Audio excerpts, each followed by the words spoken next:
I just turned Claude Fable 5 into my entire AI operating system.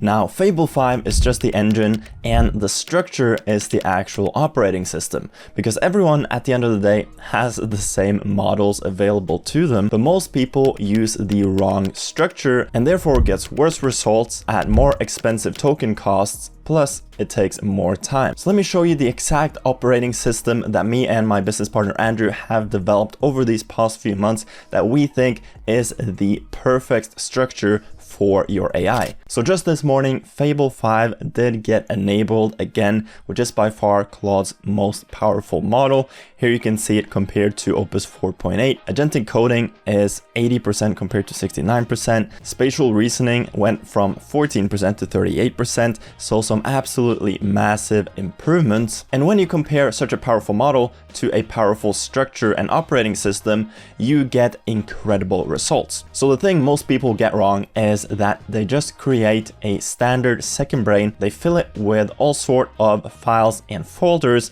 and they just think there's no right way of actually organizing it. But that is essentially why most AI setups stay slow, expensive, and generic. And here is a test example that we made with our structure, which we call the infinite brain, compared to a standard second brain that we downloaded from GitHub. The standard second brain used 9,000 tokens for the specific question we gave it, while the infinite brain only used 600 tokens and was also faster, meaning it was 15 times cheaper for the same result, but we also got it at a quicker speed. And the reason the infinite brain is able to do this is because of these 5 pillars. First of all, we have atomic notes. So this means it's just one specific idea per file, letting the AI pull exactly what it needs and nothing that it doesn't.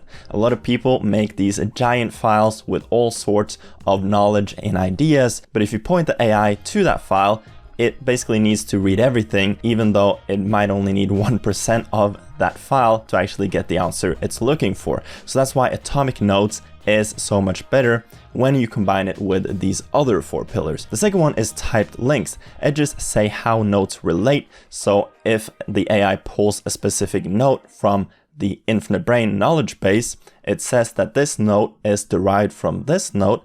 It applies to this other note. It is owned by this note. It supports all of these other ideas and notes. And because of all of these links, the AI is able to reason across meaning and not just the specific page that you point it to. You then have structured metadata, which is a front matter block the AI reads to decide what to trust before reading a word. So this is essentially a summary at the top of any page, basically summarizing what the note is, what it applies to, but also how trustworthy it is. You then have scope retrieval, which makes the AI load the minimal sufficient set, not the whole graph. So it only loads whatever knowledge it actually needs to answer your question and not the entire page, which does help reduce your token costs by a lot. And you then also have indexing. Each area carries a summary of what lives where, so it scales to thousands of nodes. So you basically have these indexes, which tells the AI where to look, so it doesn't go on a wild goose chase and basically look everywhere.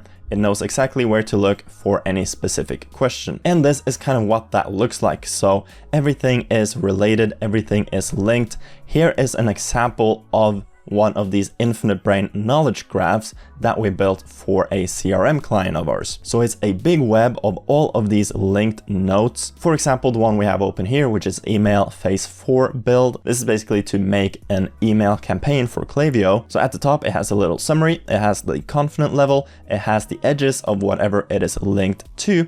Then summarizes what it is. So this is the longest phase. Take the skeleton from phase 3 and turn it into a single file email that passes the client's strict token discipline plus the hard brand rules. And this is obviously knowledge that is in this massive knowledge base. The input is the starter file from phase 3 plus the verified asset set from phase 2.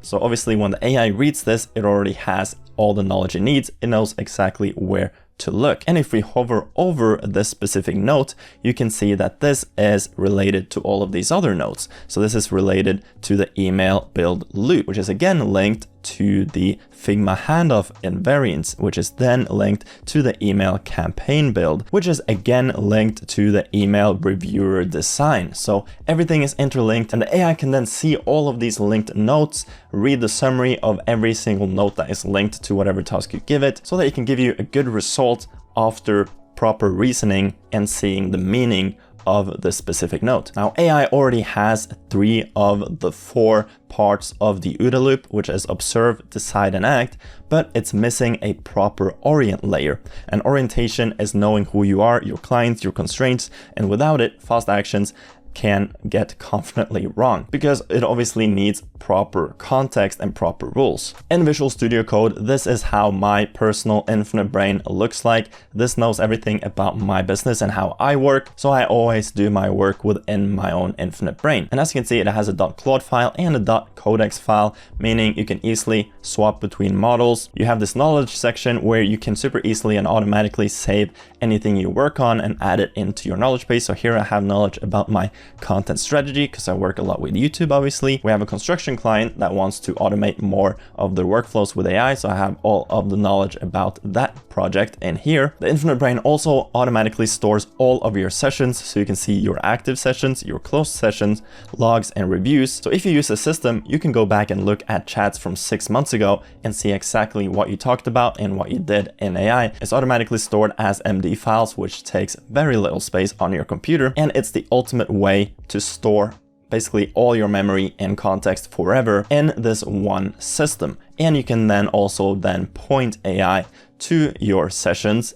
and basically find stuff you worked on months ago. You then also have integrated swarms, basically a swarm system where you can point hundreds of AI agents to a specific task. We have made a previous video on exactly how we developed the swarm system. This is our own system, so you can look at that video on our channel or down below in the description. But like I said, we have spent months developing this operating system, and it's by far the best system we have tried and seen anywhere out there. The operating system then automatically captures, routes, and acts. So any task or message that you gets pointed to the router, and the AI can then decide to ignore it. You can decide to add specific messages or tasks to your knowledge base and expand it if there's anything you want to save, or turn it into a specific action. And you then have another super unique aspect that we haven't seen anyone else use, which we call the wager, which basically lets the AI predict any change before it makes the change, and it then verifies it after it has seen the outcome. So if we want to make a change to the CRM system, for example, before actually making the change, AI predicts it. So in this case, it predicts an efficiency of plus 3% from this change. It then makes the change and actually acts on it. And then once it has the outcome, it verifies it. And in this case or example, it verified that the change was 2.7%, and it then stores this knowledge or the verification for future reference. And it now knows that the next time it makes a similar change, it has to maybe lower its expectations and its prediction. And if the prediction is completely wrong, then it also stores that as a knowledge for future reference. And it knows that, okay, last time we tried something like this, it didn't have a positive change at all. So maybe we need to think in a different way. And this loop is brilliant to have, especially if you work with clients who make a lot of changes where you actually get specific outcomes. So this is the exact operating system that we essentially use for everything, both with our personal businesses and personal work, but also with the clients that we work with. We often build separate infinite brains for that specific client and fill it up with all the knowledge it needs. And we can then go ahead and teach that to the actual brand so that all of their employees can use the same infinite brain and get way better results with AI. So we did recently open source this as well on GitHub.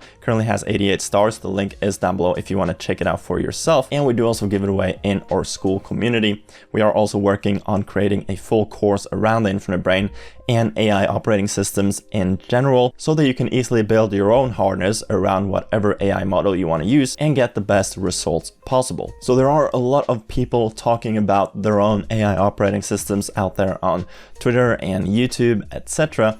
But we genuinely think that they're all wrong, essentially, with how they have created it. And we think this is the best possible way to structure your AI operating system and get the best possible results for yourself and your clients. Now again, we have open sourced it, so we're always curious to hear your thoughts after trying it for yourselves. You can join our school down below in the description if you want more info on this and anything else we release in the future. Or if you rather want us to come in and help you with this for your brand or company, we are always open for that kind of work, so you can always reach out with any of the information down below or book a meeting. But if you have any feedback on our system, anything else you think that we should implement to improve this system, we're always open to feedback. Let us know down below in the description. If you want to see more videos just like this, make sure to like and subscribe to the channel.